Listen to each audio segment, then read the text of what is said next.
This episode of Couch Potatoes Unite!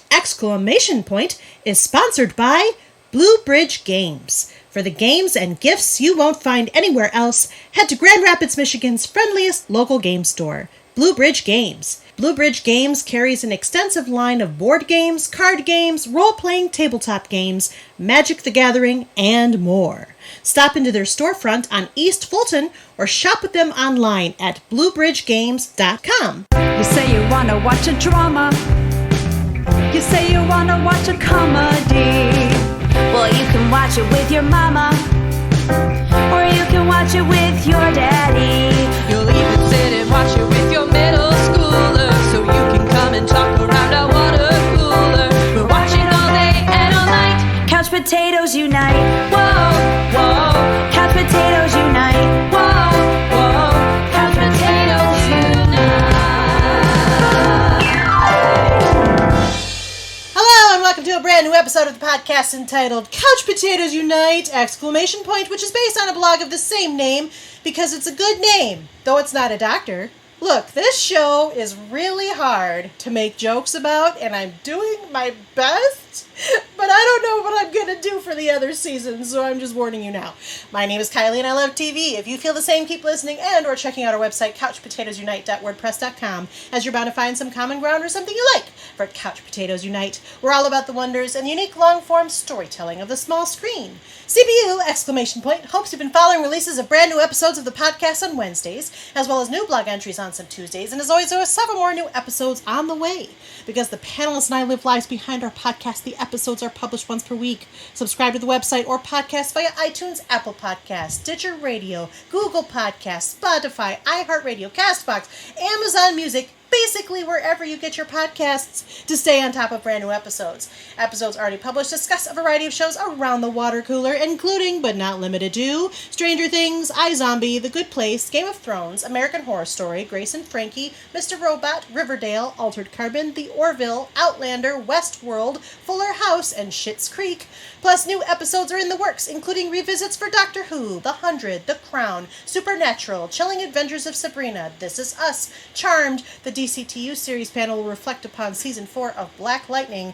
We'll be launching new panels covering Big Little Lies, Call the Midwife, The Animaniacs, Killing Eve, Brooklyn Nine-Nine, American Gods, Grey's Anatomy, Cobra Kai, Peaky Blinders, and The Marvelous Mrs. Maisel. And because we look back at shows now past, we'll travel through time and experience all sorts of identities with Quantum Leap. We'll thank the Golden Girls for being friends. We'll cry Bazinga for Big Bang Theory. We'll dive deep into the fantasy world of the magicians. We'll navigate the witty political satire of Parks and Recreation. We'll become psychos for Psych. We'll go where everybody knows your name with Cheers, and we hope you'll be listening when we talk about Frasier. By the way, did you know that CPU also from time to time goes live? We've been live from bunkers, comedy shows, Comic-Cons, game stores. Plus, we're planning more live appearances and other cool stuff, including in whatever we're calling these times. So make sure you like and follow us at our Facebook page, our Twitter at CPU Podcast, our Instagram at Couch Potatoes Unite, or subscribe to the website, our YouTube channel, our Apple iTunes channel, our Stitcher Radio channel, or find us on Google Podcasts, Spotify, CastBox, iHeartRadio, and Amazon Music. In the meantime, if you don't hear a show in this podcast format, fellow panelists and I still write reviews and we always seek new panelists. So if you have any interest in joining the discussion, say hello by finding us at any of the outlets I've mentioned. At the very least, stop by and leave us a thumbs up, comment, or review. We like feedback. Just don't wantonly reassign our residencies because you don't understand the meaning of the Americans with Disabilities Act and have made a predetermination about the ability to perform the essential functions of a position without being the servicing provider of the employee. This is not a joke. I just have to say it. Okay. Today we're around the water cooler and continuing our Catching Up series centered on a multi-season medical drama based upon a 2013 South Korean series of the same name. The show is The Good Doctor, and this is the second of a 4-part series in which CPU catches up on this program, which airs its primary run on the ABC network. In this episode, part 2 of this series, we're discussing Season 2, which aired on ABC from September 24th, 2018 to March 11th, 2019, with a total of 18 episodes. We'll discuss each subsequent available season in each new episode of our catch-up series. To remind our listeners, The Good Doctor follows Sean Murphy, a young autistic surgeon with savant syndrome from the mid-sized city of Casper, Wyoming, where he had a troubled past. He relocates to San Jose, California to work at the prestigious San Jose St. Bonaventure Hospital. The show is produced by Sony Pictures Television and ABC Studios in association with production companies Shore Z Productions, 3AD, and Enter Media. David Shore serves as showrunner, and Daniel Day Kim is an executive producer for the show. The series stars Freddie Highmore as Sean Murphy, Antonia Thomas, Hill Harper, Christina Chang, Richard Schiff, Will Yun Lee, Fiona Gubelman, and Paige Sparra currently star in the show, which recently finished airing its 4th season. The Good Doctor is a show that was requested for discussion and beloved by some of our resident couch potatoes, namely Eddie, Micah, Jessica, and Jared, who've all reconvened around the water cooler today, ready to discuss Season 2 of this tale about a surgeon with autism and those in his life and at his work that would support him and each other. As always, it should be noted that all of our panels have watched all episodes of this series through Season 2 and may discuss sensitive plot points. So, for those of you who have not watched The Good Doctor and plan to do so at some point, listen at your own risk, as there may be major spoilers. Welcome back, panel! How are you? Hello. Are you all ready to talk about the second season of this show that you wanted to talk about per season, perchance? Yes. I may not have been born ready, but I went to school for 8 years and then did a podcast, Couch Potatoes Unite residency, in order to become ready. So let's do it. What? I just don't even know how to top that one, so here's what we're gonna do. Because we're catching up and we're going season by season, I am going to ask you to gauge your interest in the second season along the standard CPU character question, which changes with each show we do. And I have changed the character question for Season 2 of The Good Doctor because there are some characters that left and some new characters that came in, and it seems like this show's modus operandi, but I guess we'll get to that in later seasons. But I'm going to ask you now, panel, how you feel about Season 2 along this character question. It goes like this. Do you love this show? It's gripping, intellectually stimulating, teaches you a lot about human nature, and encourages you to grow, even when you already feel as if you know yourself and the world as much as you're going to know them, like Dr. Sean Murphy. Do you care about the show deeply, but also feel that your soft spot for it may otherwise blind you to its glaring flaws, some of which cannot be ignored or defended, no matter how hard you try? You find yourself giving it more and more chances to prove itself, even when those chances are not necessarily deserved or go against boundaries created by your personal set of TV watching standards, like Dr. Aaron Glassman. Have you been reluctantly won over by the show? At first, you found the premise extremely problematic in light of the fact that the writers chose to depict a surgeon with autism, but also with savant syndrome, in order for the very idea of a surgeon with this disability to be convincing, or because it feels as if it's too much of a stretch from nonfiction or real life. But Freddie Highmore, who is Dr. Sean Murphy, is so impressive, you can't help but find your initial judgment shifting as you continue watching, like Dr. Neil Melendez. Do you see the Sean character as a bright spot? And you watch this program for him and him alone. The hospital-related stuff you could care less about. Really, for you, it's the surrogate family dynamic that develops between Sean, Glassy, and Leah that keeps you most interested, like Leah DeLallo. Do you think this show has amazing potential despite its shaky foundations, and are more than willing to see it through, as long as the series devotes ample time to developing how these doctors balance their personal and hospital lives, whether or not Sean is at the center of either, like Dr. Audrey Lim? Do you find yourself particularly taken in by the Sean Murphy character, but also find that you need an extraordinary amount of patience and understanding to see the benefit and or strengths of this show, no matter how much you try to see the positive side of any problem or equation, like Dr. Claire Brown? Do you enjoy this show well enough when it actually stops to focus on someone besides Sean Murphy?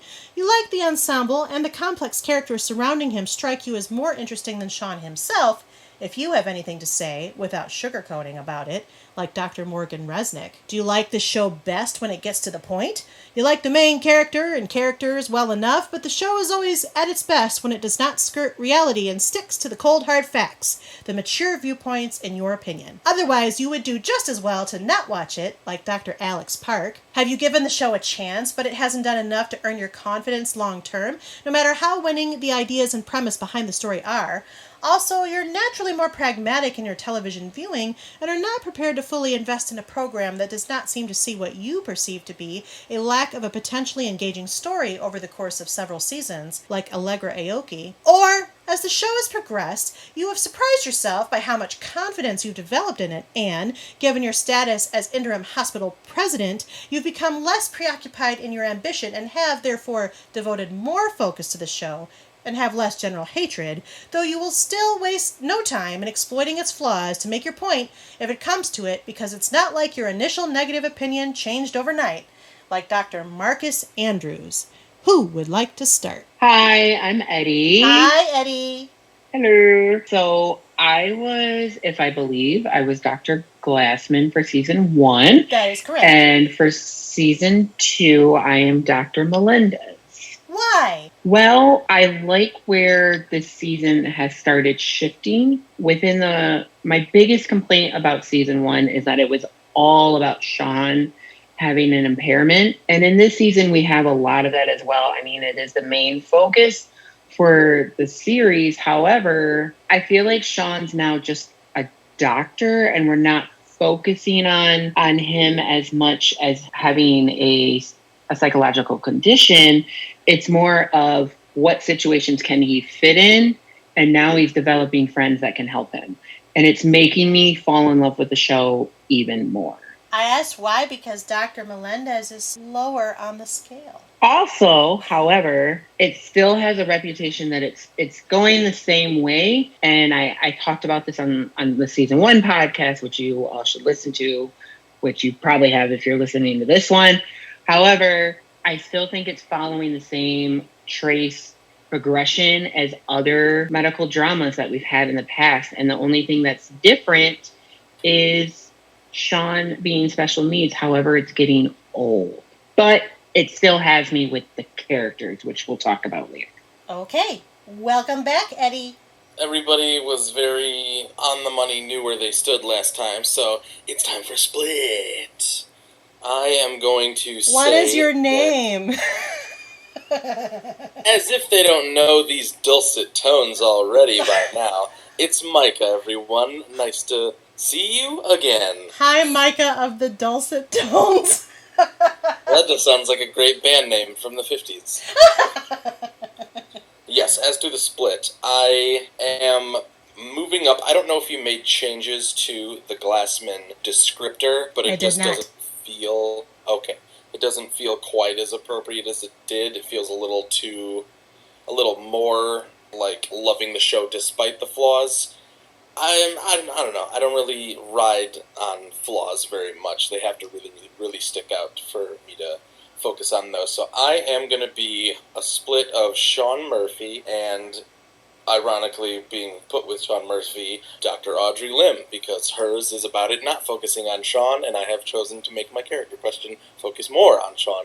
But I agree with what Eddie was saying about the rounding out of the ensemble and the fleshing out of that ensemble at that point to give more backstory, which we definitely got a whole lot of this season. That's just kind of...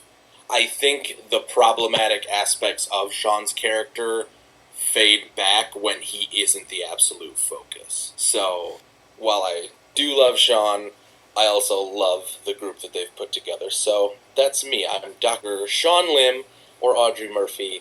Take it however you'd like. Thank you, Micah. I think. Welcome back. Yes, very, very welcome. Glad to be back. How about I jump in? This is Jared. Hi, Jared.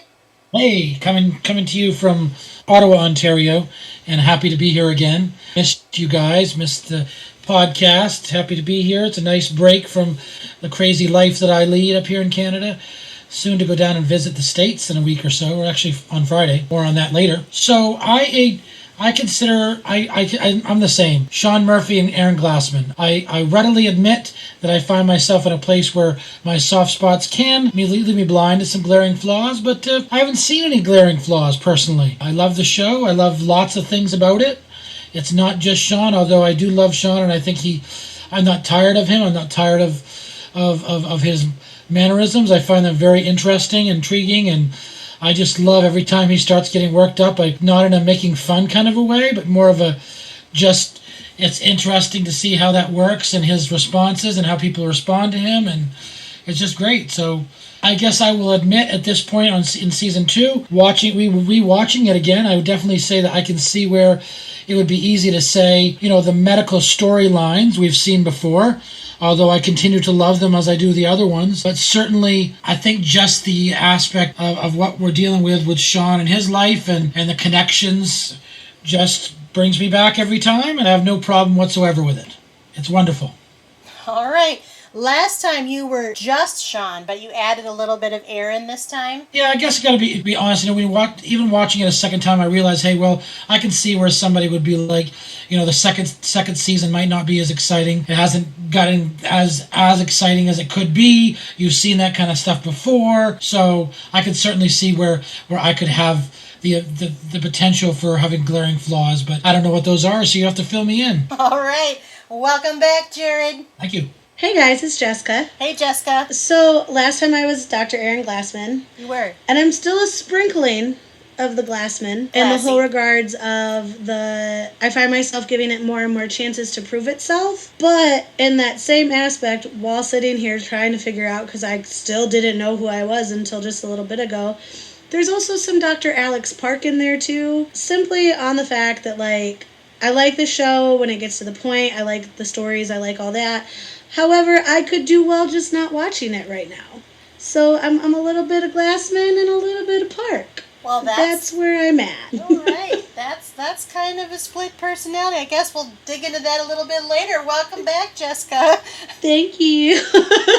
And of course, my name is Kylie. I both moderate and participate on this panel, which is often the case, though I will say that the moderating was by default. I think we talked about the last time. Last time I was Neil Melendez. This time I am still Neil Melendez. My opinion about The Good Doctor has not really changed from the first time. I still find that the show has its manipulative moments. I find that Freddie Highmore is great. He consistently impresses me. I am interested in some of the ensemble characters, but not all of the ensemble characters. That's kind of where I find myself watching season 2, especially as they bring on some newer folks and deal with some newer situations. Although I will say that some of the dramatic medical stories were more interesting and engaging this time.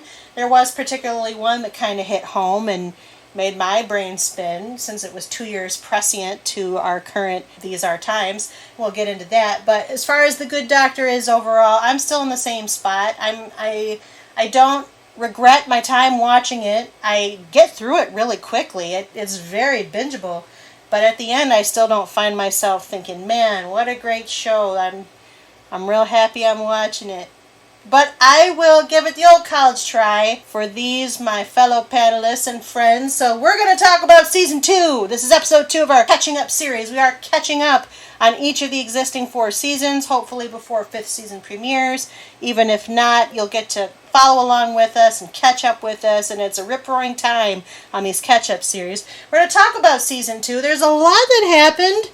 I don't even know how to succinctly recap it, just because so much happened and there were a lot of different individual stories. I'm going to just kind of let it go, though. The probably the biggest things were that Glassy was going through cancer treatment and Sean was trying to coexist, not even so much with Marcus, who becomes the interim president. Once Dr. Andrews becomes the interim president, he's actually kind of chipper and along for the Sean ride, but then Sean has to kind of fight a new interim chief of general surgery, which is played by guest star Daniel Day Kim, aka the executive producer. And there's also some others. There's potential of romance. Leah comes back to town. Sean and Leah, they're like working through this will they, won't they business. You've got Morgan, she's real bratty. There's a lot going on in the residences as well. I'll say it and I'll say it again. Morgan is just Kitty from Glee if she were a doctor. I so agree. Morgan could be lifted from the storyline, taken away, and I would not cry. But Morgan does have some good one-liners. That's all I'll give her. Like she has her quirky moments. And you have to always remember that the character development is important. Every time I start to think I'm going to hate somebody, something happens and I end up having a hard time hating them. But well, that's really funny you say that, because I wasn't a fan of Claire in the first season, and Claire is actually like, I'm in love with Claire. Like, I've always loved Claire. Exactly. I mean, it's not that I didn't like her. She was just kind of like there because we needed background noise. But like, I'm in love with her. Like, in love with her.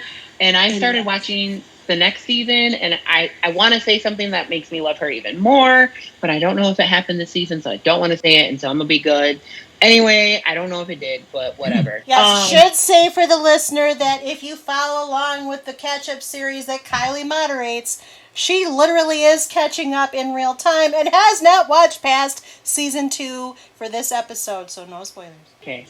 Anyway. For this season, one of the deeper drama lines with Claire is that she got frozen out of Melendez's surgical staff for like a good stretch of episode. Like, it was an impressively long amount of runtime. Okay, so I really think there's like some writers on this show that like looked into the future, because we have like women's rights, stand up, we want equal rights, and we had a mini pandemic. Like, what the heck? Like, what the heck? I literally had to stop to make sure that I was watching season 2 when the pandemic episode hit. I felt the same way. I was like when did the pandemic start? Because I was like, hold on, wait. I was like, this isn't what I think it is. And then like the episode was progressing, and I was like, did somebody start watching it and not tell me, and I'm in a season I'm not supposed to be in? Kind of creepy. Right. It's almost like it's foreshadowing, like a little too much. It's the Simpsons of medical shows. What, you know? I feel like Grey's would have to take that, since Grey's also has a billion episodes, and you can find whatever you need. There's a Grey's episode for it, I bet. I do have to say, though, watching it, I was like, why am I bringing my work home with me? For the listeners, I am a nurse. So it's been rough in this pandemic, but I was like, this is bringing work home way too much. So I don't recall Grey's doing any type of pandemic, though. But definitely maybe something similar, but they've had more of they've had more of like lockdowns. They've had and like natural disasters. Yeah. Than anything. I think the only reason this one hit home is because we're currently in the middle of a pandemic, and they locked down so quick so that it wouldn't become a pandemic. So, and yet there were still people in just the waiting room acting like they were being subjected to despotic rule. Yeah, definitely. That episode, wow, that was a couple of episodes, was that not? That was 2 episodes. That was 2 episodes. It's Quarantine Part 1 and Part 2. But then we also like had the laundry chute surgery that happened with Melendez. Oh, it was a bone marrow transplant. Right. I was like, okay, all right. I'm okay with this, guys. We haven't seen something like this before. But of course that didn't have a happy ending. The dad still ended up dying. I saw that one coming. I was so mad about it. There have to be real stakes, otherwise none of these things matter, you know? Also, the veterinarian doctor, like how she was just 15. I just wanted her to become a season regular. I was like, I loved her with the candy cane Santa. Let's get rid of Morgan and bring her in. So she's going to become a human doctor now. We're going to cover the whole show in just a few minutes here. Legit. They did a good job with those 2 episodes, I think, of bringing in like this specific event ensemble, like in addition to who we normally have. I don't know. I hate when they will like bring in a character just so they can do one thing that character's never seen again. But the EMT that had some chemistry with Morgan, I think maybe it was just the execution by the actors, but I felt I can feel somewhat emotionally invested in this relationship. And I'm sad that he died because he seemed cool. I love him. If any of you have watched Easy A, he's in Easy A. Yes. I had to Google it. I was like, what? Because I saw him and I was like, I know him. And then I was like, I love him. I know that we all like don't particularly care for Kitty, a.k.a. Morgan. There's a lot of we going on here. Sorry. Okay, me and Eddie. Season 3 is Morgan Palooza. If you don't like Morgan, you're not going to have a good time next season. It's not that I don't like her. She's just... But that episode, and then the episode with Claire's mom, those 2 episodes made me actually like, okay, Morgan, okay. But there's also something about her when she's with Sean that I love to hate their dynamic. Mm-hmm. But it's such a good dynamic, though. It does. But it's like, at the same time, I'm like, I don't want to like this, because like I feel like it shouldn't be such a good dynamic. I feel like though sometimes she's trying so hard not to talk to Sean as he's autistic. She's like, I'm talking to you as a doctor, you're a surgeon, this is what I want, this is what I'm doing. But that's also her personality to everybody else. It's almost too sometimes, and this could just be the sugar kicking in, so I apologize in advance. Yes. With her, I also feel sometimes that, like, she's that piece for Sean that he can't be. Does that? I don't have, like, a specific example, but, like, there's just moments where it's, like, they're working together. Like, when they were in the ER together. When they did that whole where it was them. The light bulb? The light bulb? Which, that was phenomenal. I loved Amazing. it. The little sister was just like, hiya! And there goes the light bulb. But I just feel like what I love about their dynamic is there's moments where she knows what Sean needs, and she's like, he needs da-da-da, or like, Sean focus on da-da-da, or like with the pandemic, the quarantine. I'm so sorry. Make people go boom boom. I'm sorry, guys. People got sick. We got there. With the quarantine episode, when he was on the floor because of, what was it, the lights? Yeah, the it was the buzzing. It was the buzzing. Yeah, and I almost called her Kitty. Morgan needed something, and the nurse was like, I can't get him to focus, and she knew right away, tell him everything about the procedure. Because she knew right away what was going to get him off the floor and back into being able to be a doctor. Wasn't this also the episodes where the baby was born? That was amazing. Also amazing. Also, I love Park's son. I love how we're Dr. like Park's son. season 2. Yeah, Dr. Park's son. I mean, you're saying season 2. Watch yourself, Eddie. We don't know his age. Stay out of jail. I Googled it. We're safe, guys. I Googled it. Dr. Park was on Altered Carbon. Yes, he's the original Takeshi. He's the original Takeshi. B, you say you're talking about the whole season, but you're not. You're just talking about the 2 quarantine episodes. All of it happened in the same 2 episodes.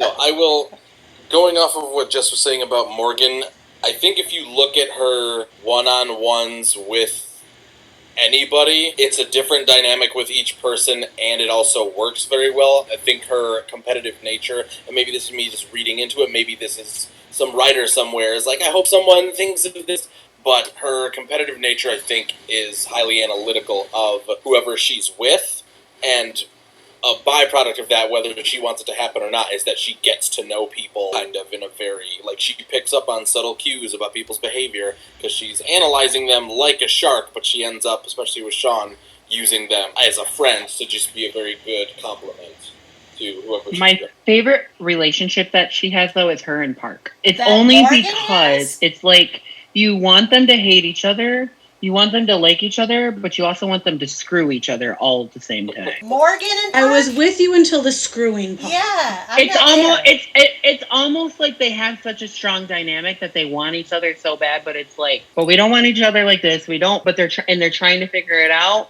But I mean, Park and his wife trying to get back together. Claire and Morgan's relationship. Yeah, that's a love-hate relationship. If I haven't, it's literally okay. Tell me I'm wrong, because I will accept it. It's like Morgan's the popular girl, and Claire's like the nerdy girl, and no one expects them to be friends. No, she's the theater geek. But they're friends. They're best friends. And it's like, I keep going back to the episode with Claire and her mom, because that episode was intense. But the fact that she has a men's dating page and also with that everything. She's packing a weapon. She's ready to pop. She's packing heat.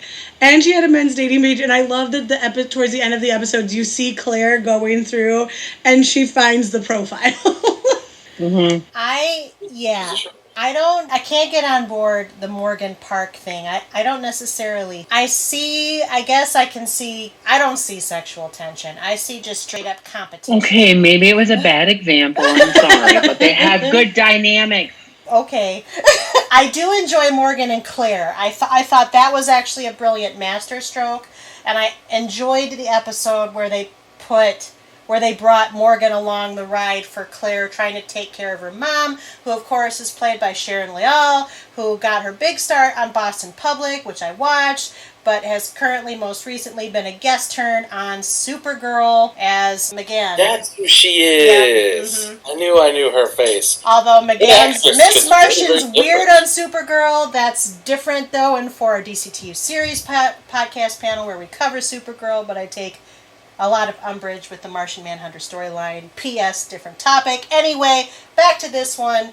I really liked that episode because I like the fact that they put Morgan and Claire together, and then that transcended that episode and became a through line through the end of the season. I thought that was interesting.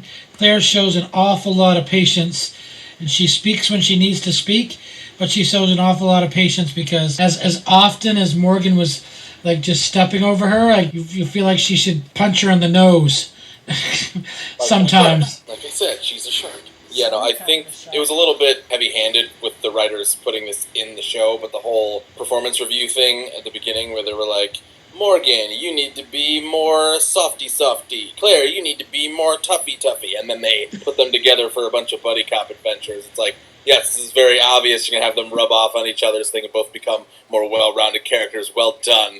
You didn't have to. You can show. You didn't have to tell us that clearly, but we appreciate it. The season got off to a bit of a sputtery start, though. I think I don't know that they knew how to transition from where they left off in season 1. But even though we had the heavy-handed performance reviews, they were soon forgotten. One thing I do want to say, and this only covers the first one, maybe I think it was only the first episode. I never disliked Jared, but in that last episode, I loved Jared. Excuse me. Sorry. This is a little bit awkward of a way to break the news to you, Jer. I hope your wife doesn't mind. No. Sorry. It's Dr. Jared Kalu. I wish it wasn't Dr. Jared. In Jared's last episode where he and Sean were kind of doing that mobile clinic helping the homeless people. I don't know. Maybe they just, turned it up to 11 because they knew the character was soon to be gone, but I loved his dynamic.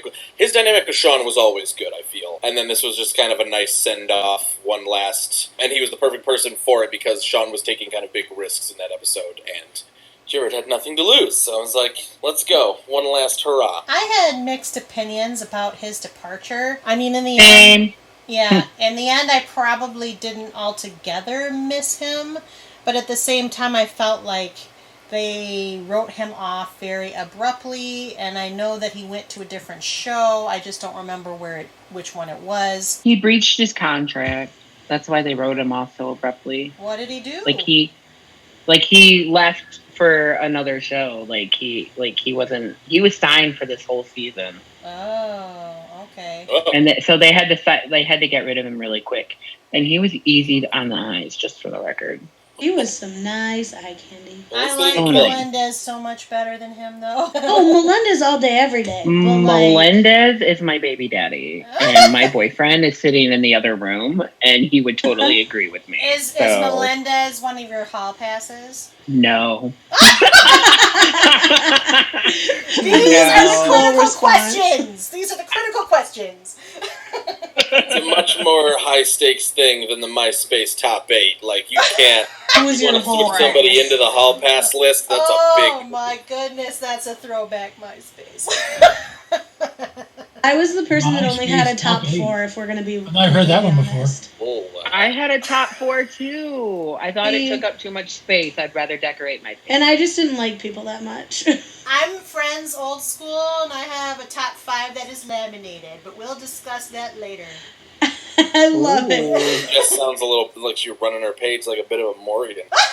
Listen, I am the farthest thing from a Morgan. If anything, I'm a Claire, but that's a whole other conversation. Also, when you make your decisions, you laminate the card. There's clear precedent from Friends, which we discuss on our Friends episodes. Please find them. You too, or at Couch Potatoes Unite. That's right. So what else did you like, or what didn't you like about season 2? Okay.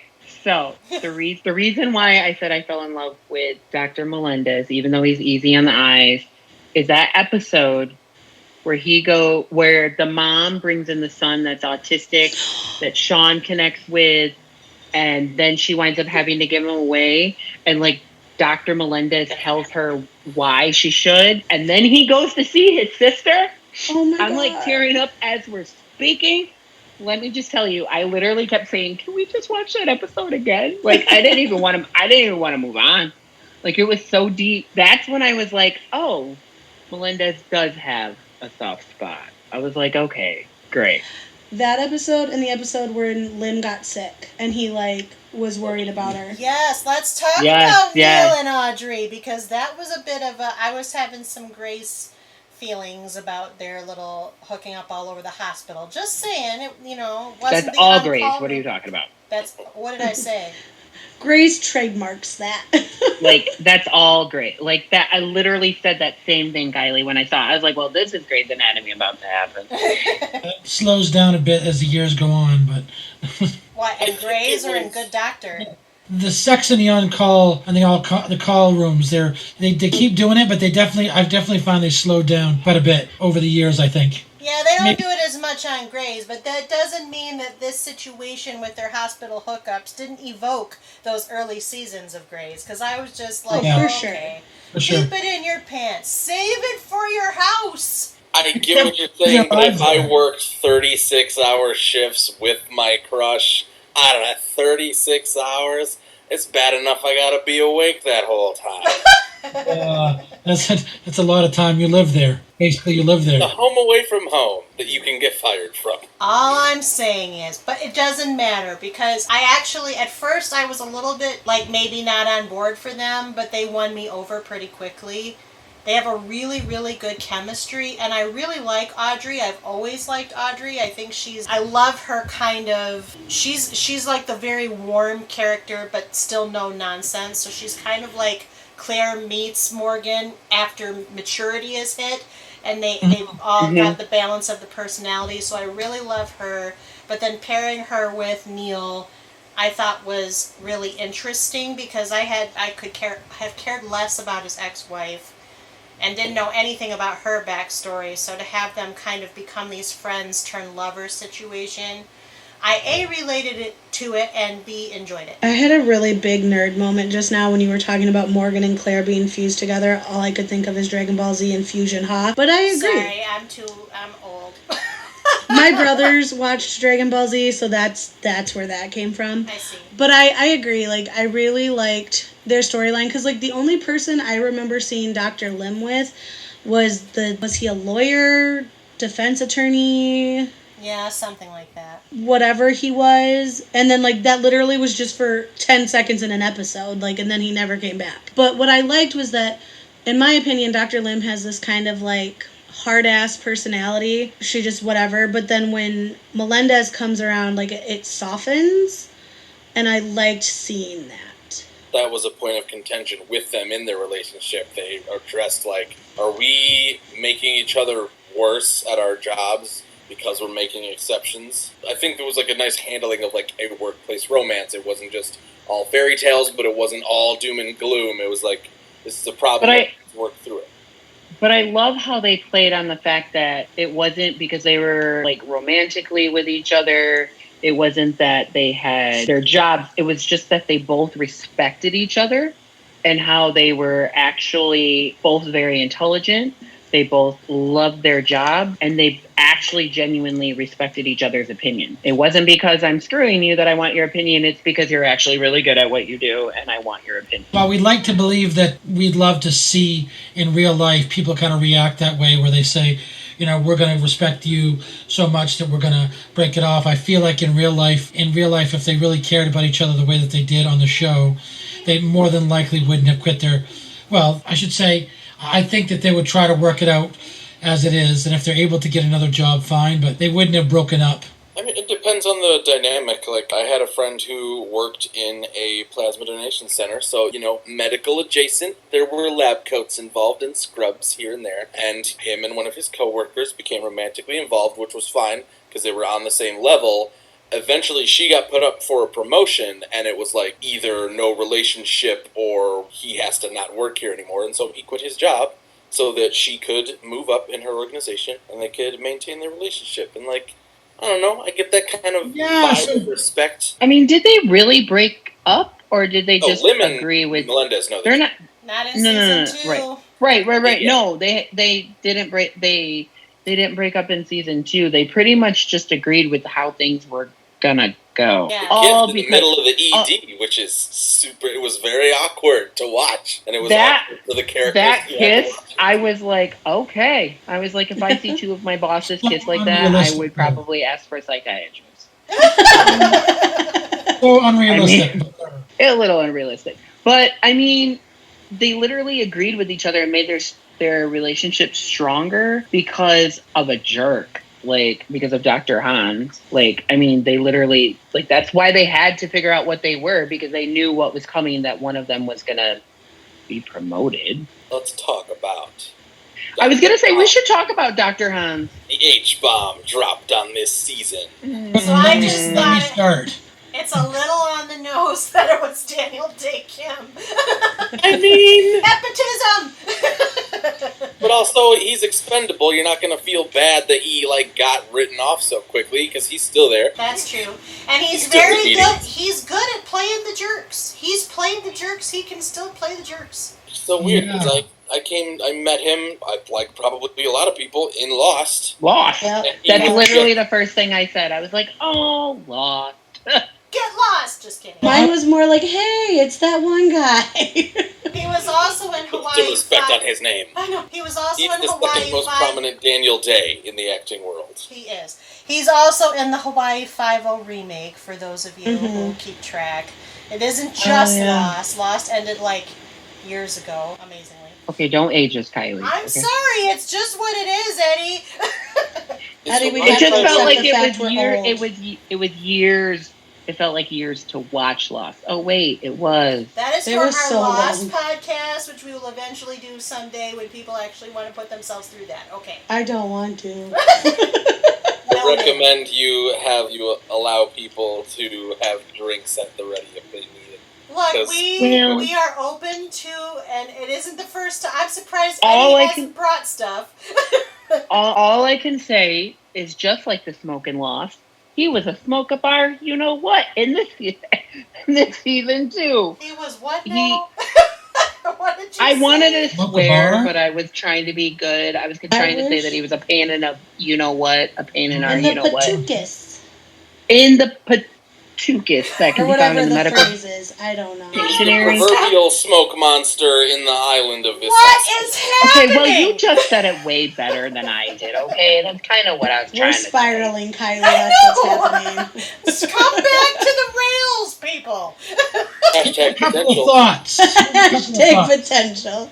I've got a couple of thoughts here. I would say that there was a number of times when Daniel Day Kim, Dr. Han, was responding that I really thought, and I've seen a lot of other shows that it happens like this, where the kind of the evil person or the mean person they kind of respond in a way that you would expect them to, really kind of slathers on the unkindness, but he actually responded on a number of occasions very fairly in terms of his argument. So he had a lot of, one thing that this show does very good that I really appreciate is they really try to highlight this is true and this is true. There are two truths. Okay, what are you going to do? You got to make a decision. It can't be, you can't have your cake and eat it too all the time. Sometimes you have to realize that there's a trade-off. But I appreciate that. I think it's important when you make decisions about things and people that you do consider the reality of both sides, and then like maybe your greater humanity can win out. I don't know. But the point is that I appreciated the fact that most of the time when he responded, he did do it graciously, and that he made his mind up, but you could tell he was trying to be as gracious as he could be. So it was kind of conflicting. In the end, I knew he was wrong. I felt that he was wrong, and he was, but still at the same time, you certainly could see what he was trying to say. All right, I gotta come in here. It's time for, so Eddie mentioned that he is a nurse outside of this podcast.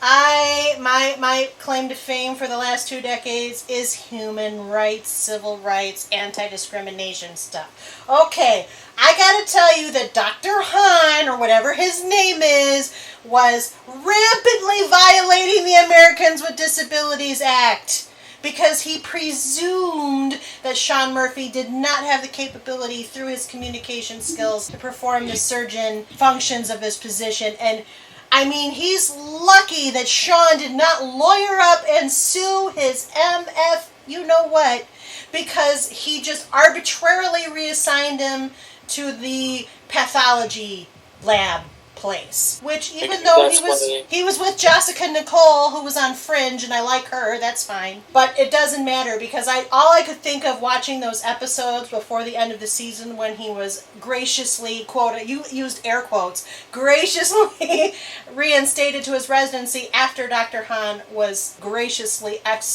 shown the door, was he was discriminating against him. Big time. And he used all the words that come with discriminating against persons with disabilities. So the fact they didn't address that in a more obvious way was a little bit weird to me.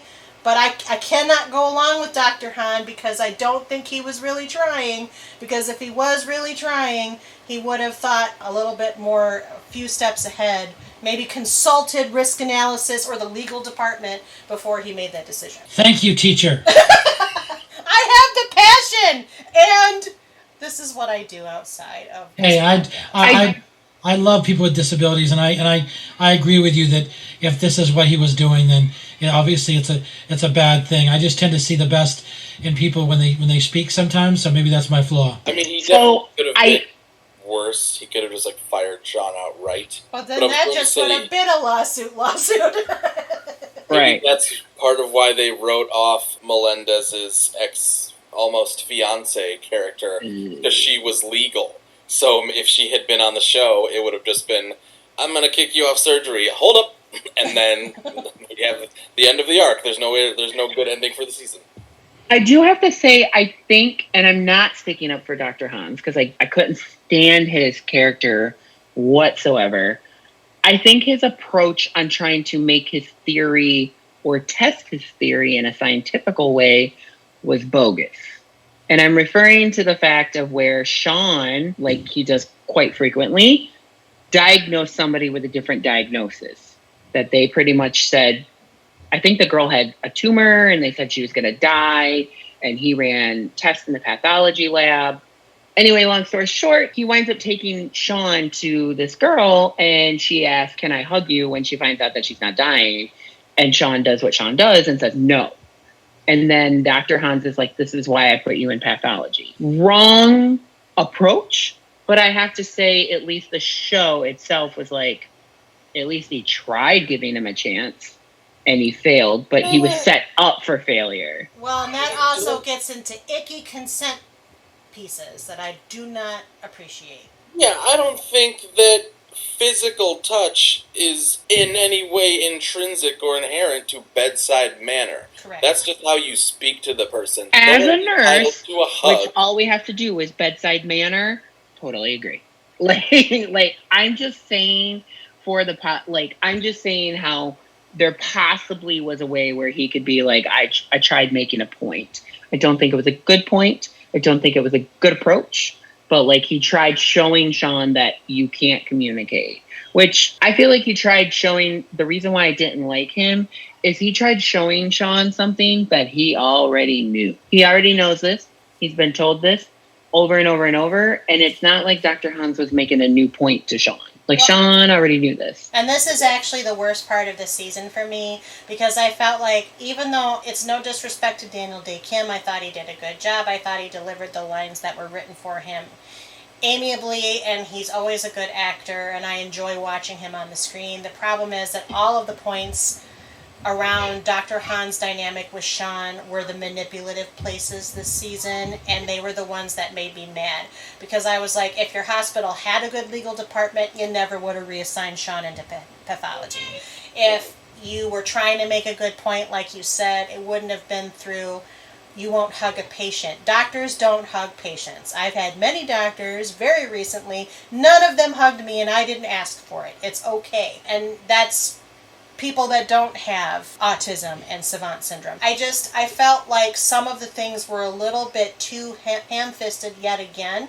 ironically, it just happened to be the stuff. The villain of the piece this season was the chief of surgery, rather than Marcus, who is now in the interim president role and kind of fulfilling. He changed a little bit more toward to being an advocate for the hospital and therefore for Sean, where Sean was a benefit to the hospital, and that was okay. But the stuff that interested me this season was all the stuff outside the hospital and or the interpersonal relationships that they toyed with. This piece was the thing that made me the maddest and just knocked me out of, just put me in the Neil Melendez category again, because I was like, this would never happen. A hospital this size would never have let that happen.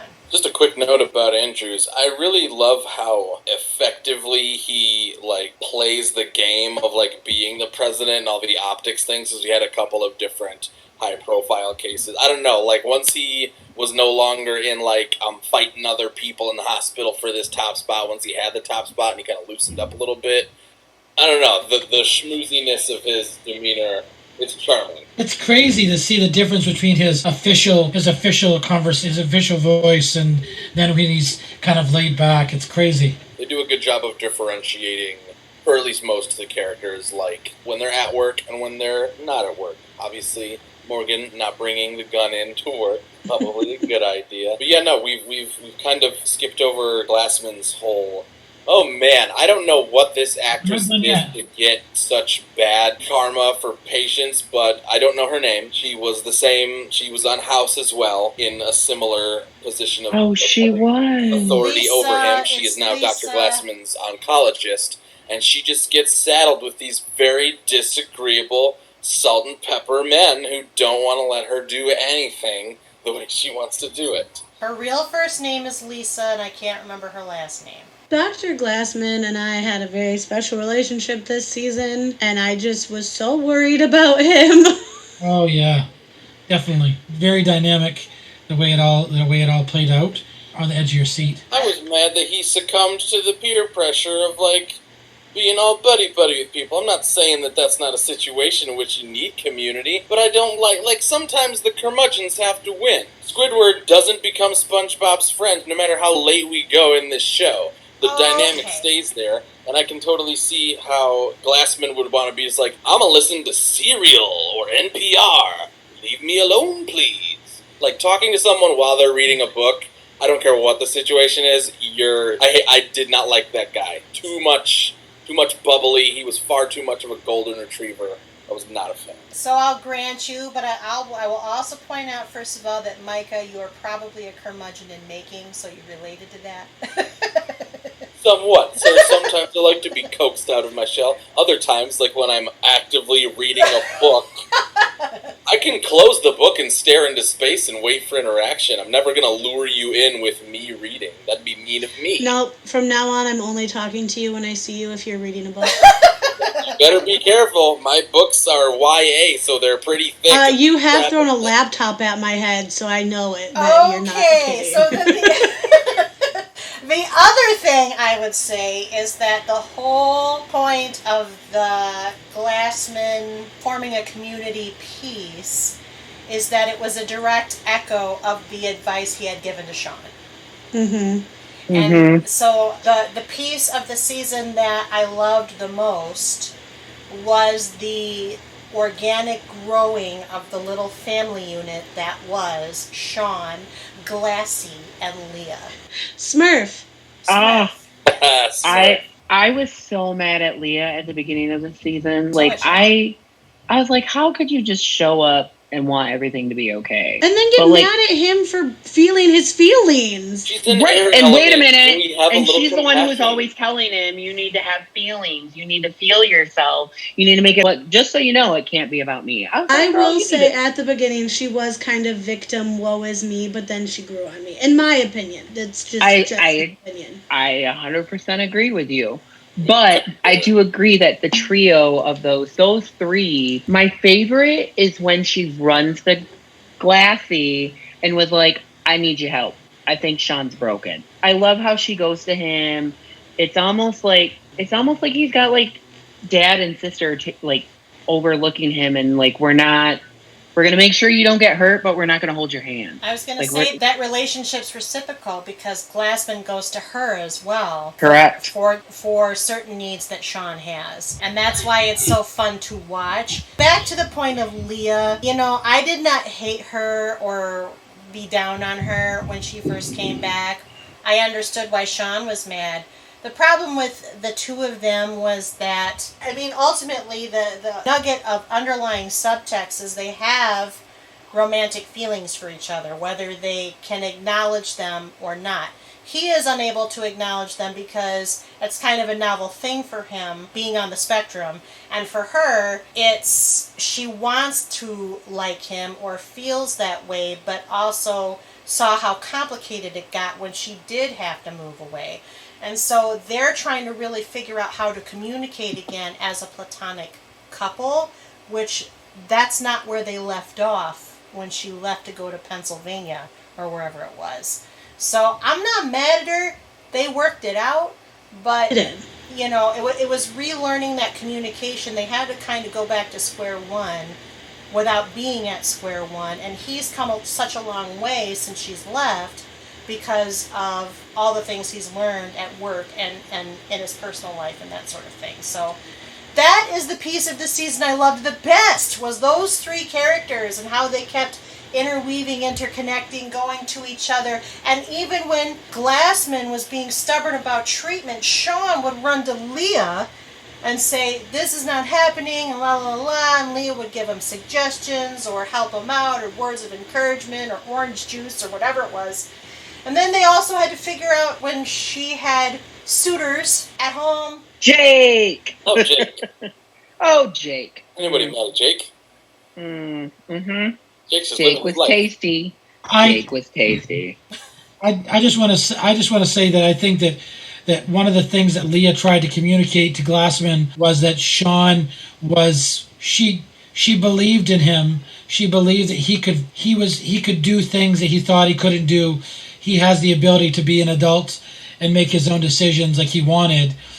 So at that point, she was kind of holding him to the standard. I think he needed to be told that even though it came natural or it was difficult for him, so he expressed himself that way.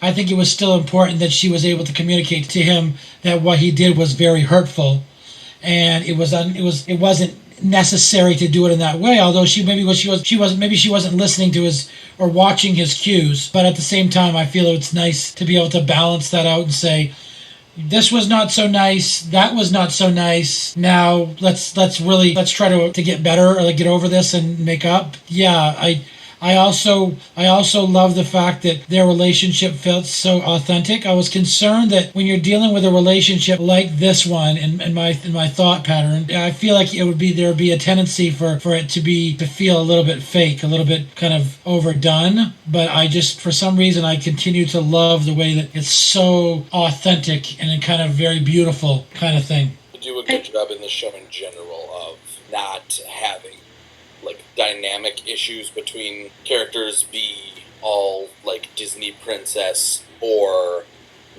all doom and gloom. I think I talked about this with the Lim and Melendez thing. They don't shy away from complication, and they don't necessarily, not anymore. Maybe in season 1 they did. They don't, I think, throw in random complications in order to stir up drama. All of the issues that arise feel very organic. And the way that they're addressed, whether they end up well or not, feels very organic as well. Yeah. I didn't have a favorite episode this season. I had favorite moments from episodes.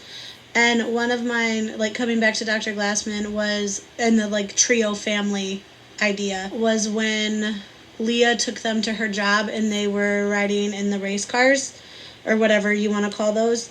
And Sean at the end was like, what's wrong? And Dr. Glassman was like, I just want more good days like this, or whatever the line was. And in that moment, I was like, you got this, Glassy.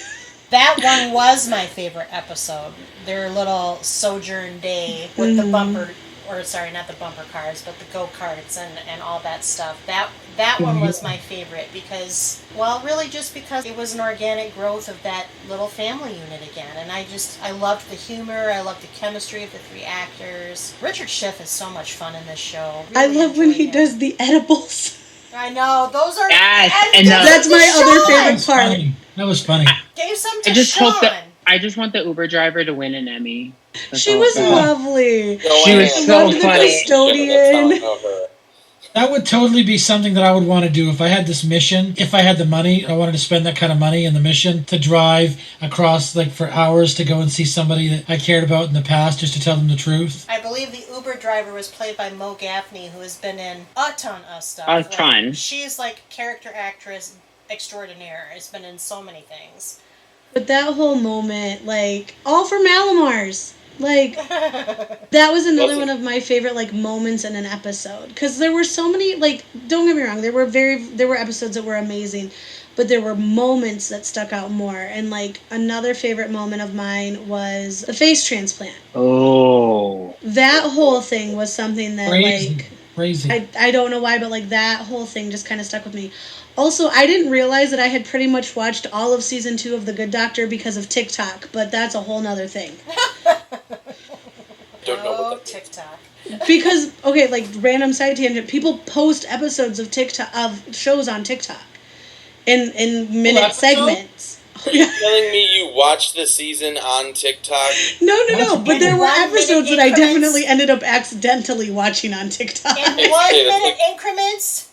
That's like reading a book through fortune cookies. Yeah, okay, listen, on nights when I can't sleep, I'm on TikTok, and they can't see me, but I'm on TikTok like this. Oh, boy. For the audience at home, she is swiping her finger up and down the screen as if scrolling through different TikTok videos. Or as TikTok users will know, she falls into the black hole religiously. It's a scroll hole, let me tell you.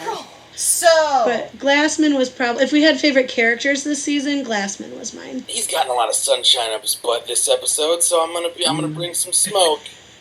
I can't even remember her name right now. I like the woman that from the cafeteria. Yes, I like her a lot. I like the actress's work. I don't know if it's the writing or it probably is because there's no real. No, I don't know. I hate everything he's done in approaching that relationship. Literally, Sean's one asking out of Carly is more impressive and effective and well put together than anything Glassman has done in regards to this woman. I feel terrible for her to have to deal with the spiraling ball that is Aaron Glassman's romantic life. We don't get a lot of backstory on him. I don't know that he's had any partners aside Aaron from Glassman? with whom he had the daughter who passed away. But like even still, that I hated the proposal. It was just bad. Cheesy. Bad idea. I know we keep saying that we have favorite moments. You said it, Micah. One of my favorite moments, and it's a Sean moment. I think every character has like best moments in the season. One of my favorite moments of Sean's is when he has the flowers and the chocolates, and he literally asks Leah, "Do I look nice?" And she's like getting all bubbly, like she really thinks he's gonna like ask her, and he's like, "Okay, thanks," and he runs out the door. I'm like, boom! I was like, yes, Sean. I was like, and that gave her a little piece of her own medicine. I was like, yes. I like that he left Carly's house with the chocolates and flowers. But that's Sean. That's like what Sean would do. He's like, okay, great, they worked. I'm going to take these now. And Carly knows that. I really loved that finale. But you mentioned earlier the daughter, so I want to say that my least favorite episode was talking to the ghost daughter, who, by the way... That was weird. That was played by the girl that was the daughter on The Americans. I had to, say, who the heck was that the whole time? She plays the daughter of the family, the spy family on The Americans.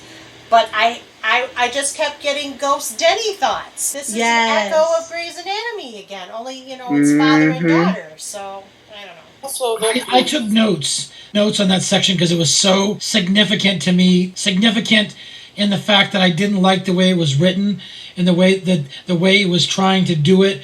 the way that it was basically ended up being a big shame, regardless of what his responsibility was. Just it's such an odd, ridiculous way that they did it. They could have done it so many different ways in such a better way. They didn't need to do it in this. The daughter is trying to shame her dad for and tell him that she's not going to love him if he doesn't. Like, it was just totally written poorly, in my opinion. I took it as they were trying to give Glassman closure from his daughter.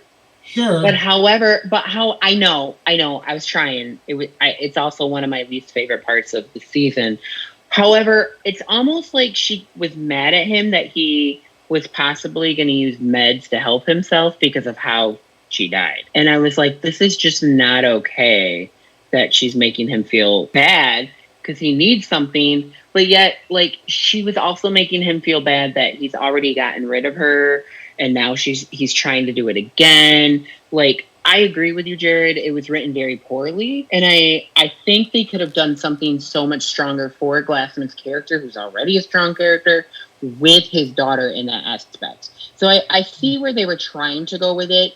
They just did it very poorly, I feel. You know, it wasn't really her, though. It was a manifestation of his non-drugged imagination. So it was really That's legit. it was really his subconscious making him feel guilty about the drugs that she later overdosed on. We come to find out in this flashback scene. So, but your point is well taken. It was just, again, it was a manipulative moment. I found it really hard to suspend disbelief that entire time between recognizing the girl from the Americans and thinking about Grey's Anatomy and just wanting to believe as Richard Schiff, as good of an actor as Richard Schiff is, I just don't think that moment was sold. There's also a 0% chance that hospital staff, regardless of who you used to be in the organization, are gonna not syringe sedate him. They're not gonna depend on pills after a full day of him refusing to go to sleep, and then they're gonna... I just want to let you know, until it got to the point that he was medically hurting himself from not sleeping, we are not allowed to do anything or push anything without his consent. He could go. It's legit. I know, legit. But there's different rules in TV hospitals because if you have any kind of psych ward anything, and the person so much as knocks over a cup, boom, boom, they just take them straight into the ground. Here's the thing. They're not. Room. But they're not their own person in a psych ward. Most of them aren't. He's his own person. He can make his own decisions. Fair. I would say once you're screaming at an empty room, that's whatever is happening to you is no longer healthy. Now, do I agree they would have brought in a psychiatrist and they would have cleared him that he was not in his own right mind and he didn't know how to make decisions to make his own self fit? Yes, it would have happened a lot faster. However. Well, I'm glad we had that little... We had to get some Glassman negativity in here. Nobody gets a pass on this podcast. Wow, we have really... I mean, you guys are so naturally into it. We've covered a lot of stuff. Is there anything that we haven't covered that you want to talk about? Things you like, things you didn't like? I don't know if I'd say I didn't like it, but I was a little annoyed by the fact that on the episode that the first and second quarantine episode where with his problem with the buzzing light, I realized that there are times where naturally he wouldn't say anything about a problem, but I feel like the buzzing light, he kept looking at it. He kept looking up at it around people over and over and over and over and over again, and not one time was there even an inkling or any kind of a statement that could somebody fix that? Could turn it off? He said it multiple times when he was taking care of a patient. He kept saying, "Can somebody turn the buzzing off?" People said they couldn't hear it. Right. Oh, okay. I thought he didn't communicate that the buzzing. He noticed that the buzzing was coming from the light. Like, it's one thing to say I hear a buzzing and I don't know where it's coming from, and if somebody else doesn't hear it, they're not going to do anything about it. But if he looked right at the light bulbs as if he knew the buzzing was coming from the light bulbs.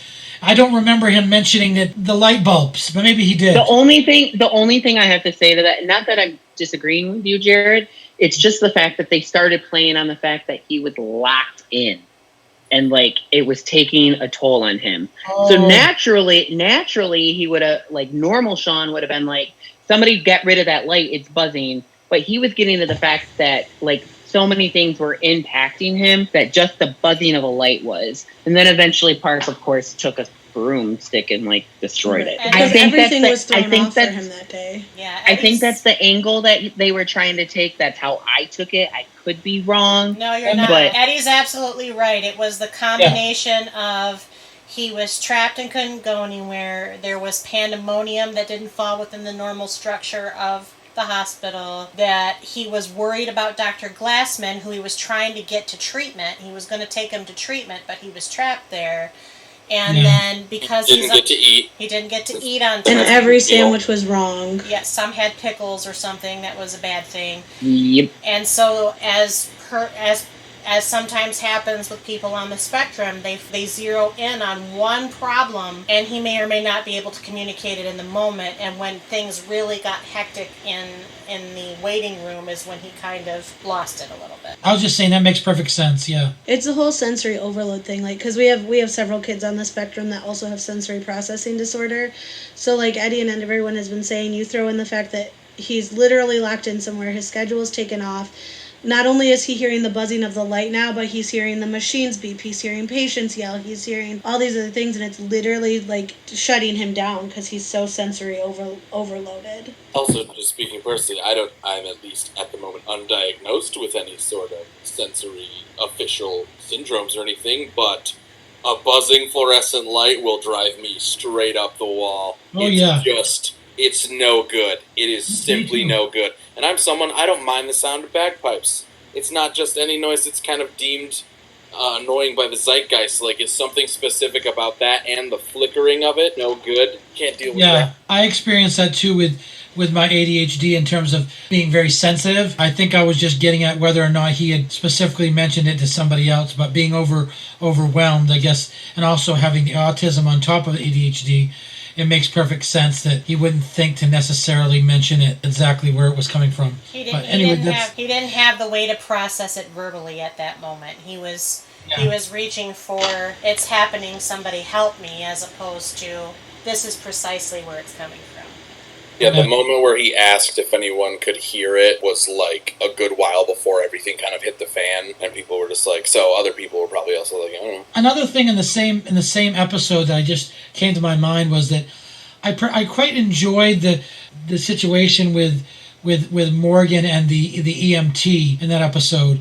I enjoyed the fact that you saw that just the way that their kind of that relationship was growing, and then obviously sadly he died. It all happened so fast, and you saw her open up and then he died, and it's like, okay, it's all done and over with. It's interesting. It's too bad that they couldn't have built something up before that, instead of all of a sudden in these two episodes he comes in, they find out that they like each other, and then he dies. As I mentioned, that's one of my least favorite plot devices, is where we're like, we're going to introduce a new character. I don't disagree. Speaking on this episode, though, is that one of my favorite parts of it, again, we keep saying that there's big moments that stick out, is I'm pretty sure this is the episode where we find Glassman and Leah really kind of have no choice but to communicate with each other.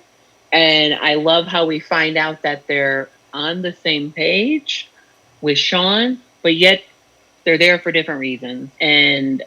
But they also both cared about Sean. They wanted to make sure he was okay. Like, I love that we start seeing that. And I'm pretty sure that it was this episode that we started seeing them when I think she went to his treatment with him. She took him. I will say Glassy was fully the aggressor in that whole, even if you can call it beef. She, at the very least, was always willing to like extend to him a general courtesy.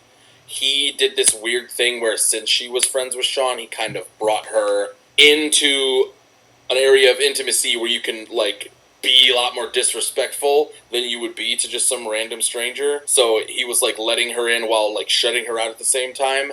And thinking about it, I don't actually think, like, the concern of her and her whims having an effect on Sean definitely, I think, was a concern.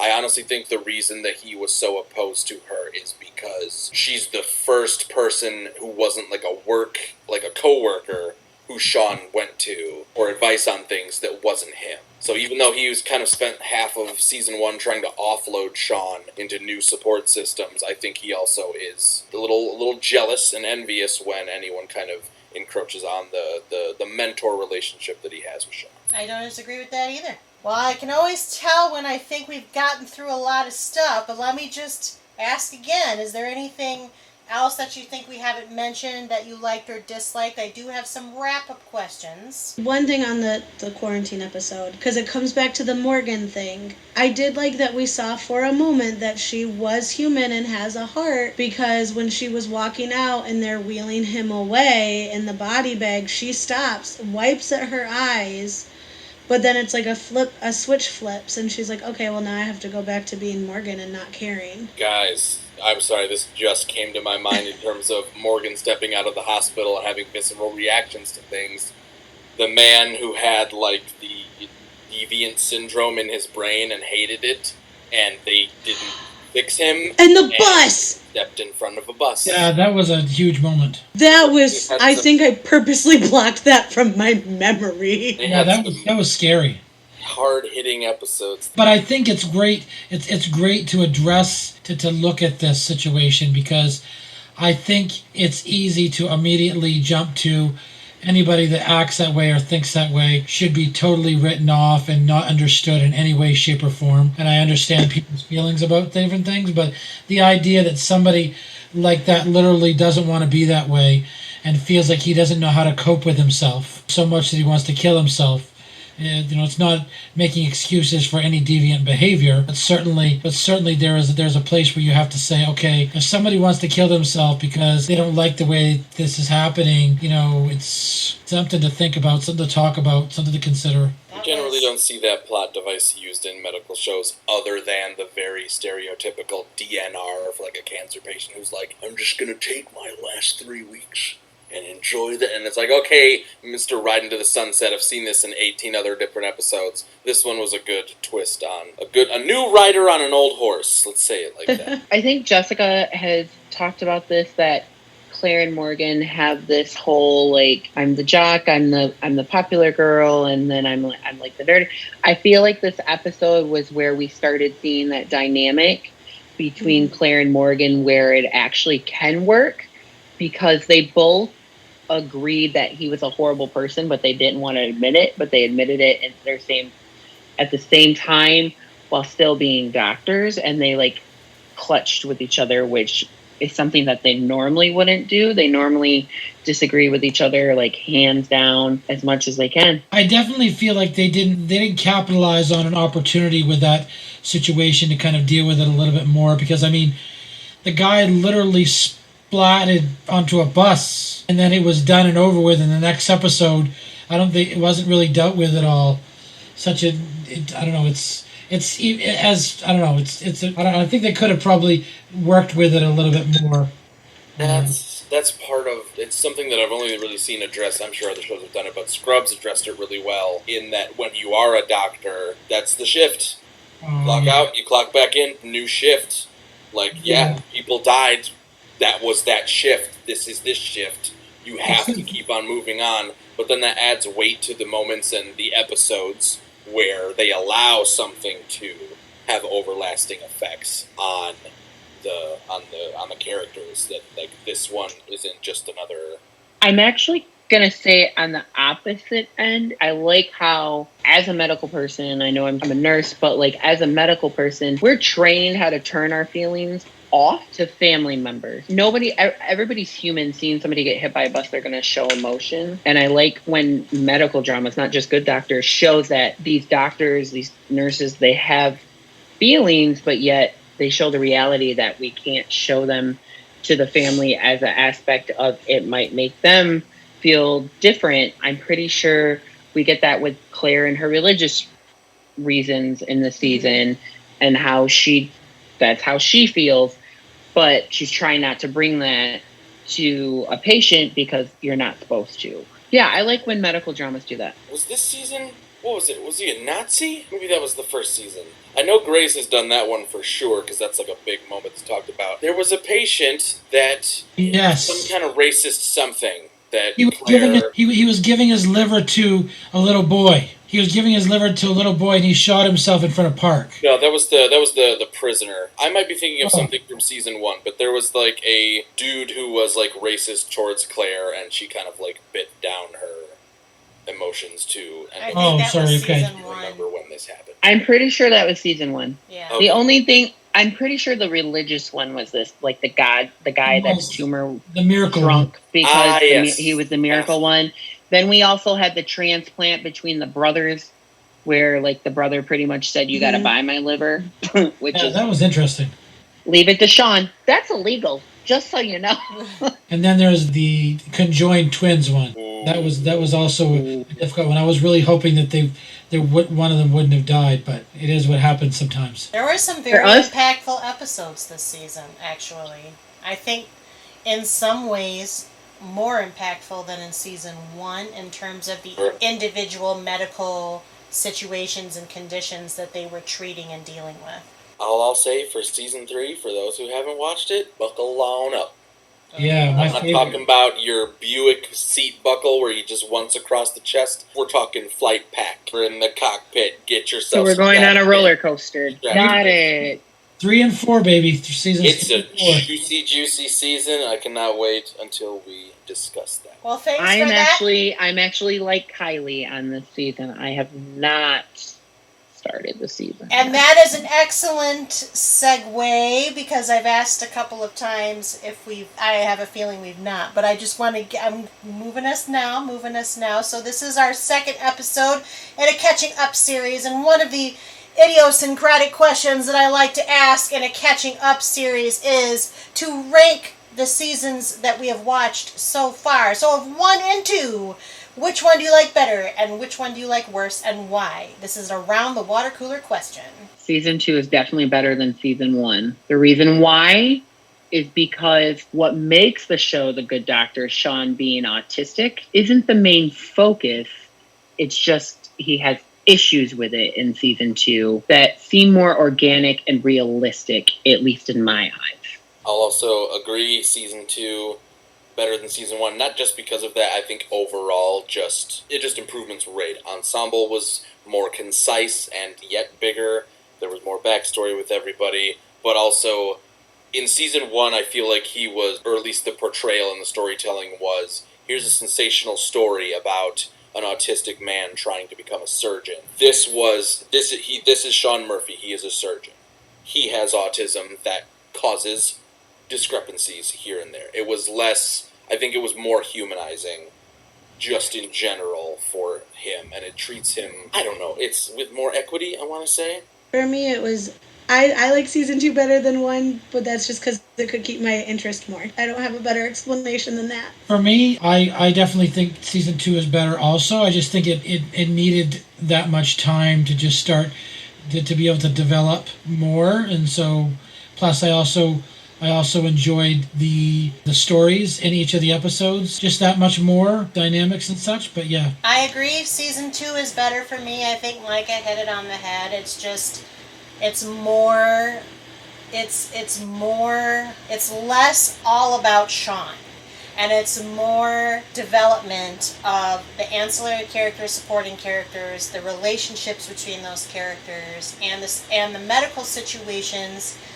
Because we spent a lot of time in the season 1 episode, I certainly did, talking about how some of the situations in season 1 felt repetitive and echoes of other medical shows, particularly Grey's, particularly House. This season, even though maybe some of them have been done before, it felt like there was a much more conscious effort to put new spins on things, and that I appreciated. And I felt that the quarantine episode was really good.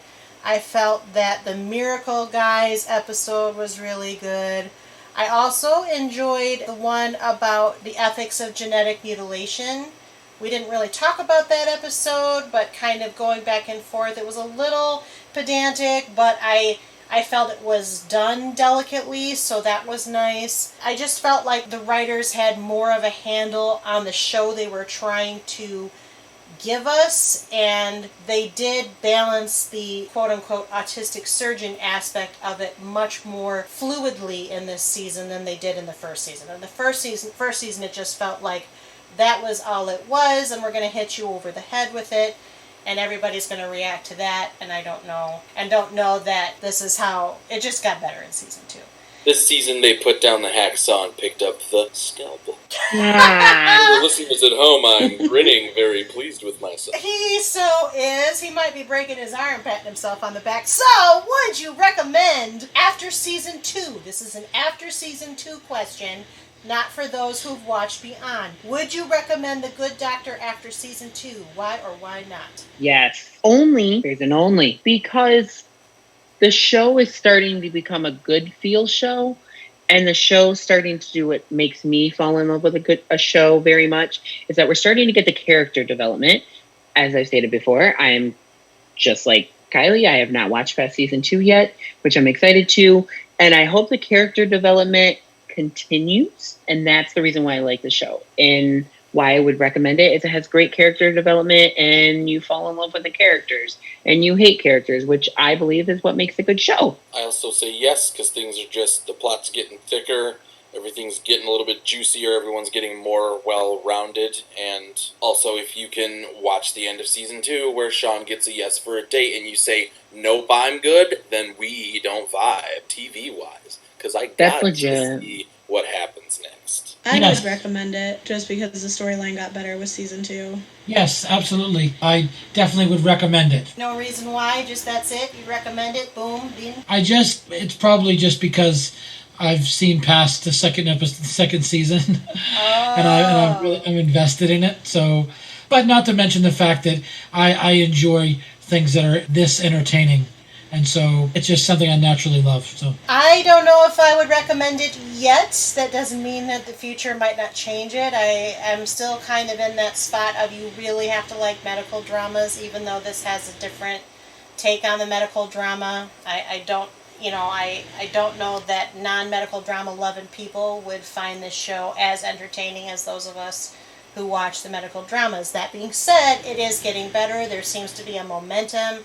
There is a very enticing cliffhanger on the series finale in the terms of Sean's romantic life, not to mention Glassy's cancer is in a weird spot. He's in remission, but there's evidence of it, but I don't know. He's still working it out. It's a very rare cancer. So there are things that are interesting going forward. I said this offline. I'll say it again. The show is very, very bingeable. I don't regret the time that I spend with it. That doesn't mean that I necessarily would recommend that others invest yet.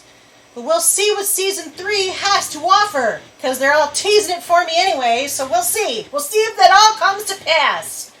At this time, though, panel, is there anything else that you haven't said that you feel we should mention about The Good Doctor Season 2? Time of podcast death, 8:56 p.m. Central Time. Sounds good. Thank you, Dr. Micah, for your pronouncement. And because he has pronounced this episode's death, although that seems grim, I'd like to thank Jessica and Micah and Jared and Eddie for joining me once again to talk about The Good Doctor. But never you fear, panelists, because this is a catching up series. They'll be back. We'll be back pretty shortly, in fact, but not before we roll those credits. Couch Potatoes Unite! Exclamation point was produced by Back Pocket Productions, run by yours truly, the Chief Couch Potato, which is really another way of saying executively produced by me, Kylie Piette. My associate producers are Krista Pennington and Selene Rezmer. I edit this podcast, and our logo is by Rebecca Wallace. Our marketing graphic artist is Krista. Our theme song was written by Sarah Milbratz and sung by Sarah, Amy McDaniel, and Kels Rezmer. Kels played the keyboard, Ian McDonough played the bass, Christian Somerville played the guitar, and the whole shebang was engineered by Kyle Aspinall and Christian. We hail from Grand Rapids, Michigan. Please, if you like what you hear, take the time to rate us, give us stars, provide comments, or review us wherever you get your podcasts. Apple, Stitcher, Spotify, iHeartRadio, CastBox, and Amazon are just a few of the places you can find us, but we're also on YouTube. We have our website. Otherwise, feel free to tell us how we're doing, what we should add, subtract, keep, or toss. You know how it goes. And if you have suggestions for shows we might consider, contact us at our website where we have a guest book, by email at couchpotatoesunitepodcast@gmail.com, our Facebook, our Twitter at CPU Podcast, our Instagram at Couch Potatoes Unite, or wherever you get your podcasts. Though, of course, we add new and old shows to chat about around the water cooler all the time, and always have new episodes coming down the pipe. Just listen to our intros. If you miss old episodes or want to know in general what shows we cover, just search for us. Find us wherever you do searchable things on the internet.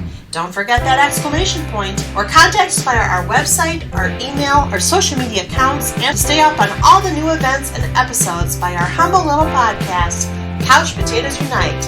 Exclamation point.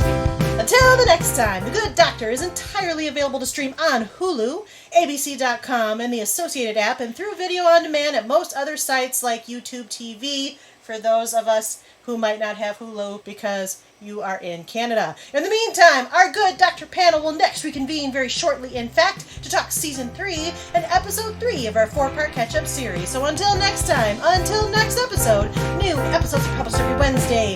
Keep listening, keep watching,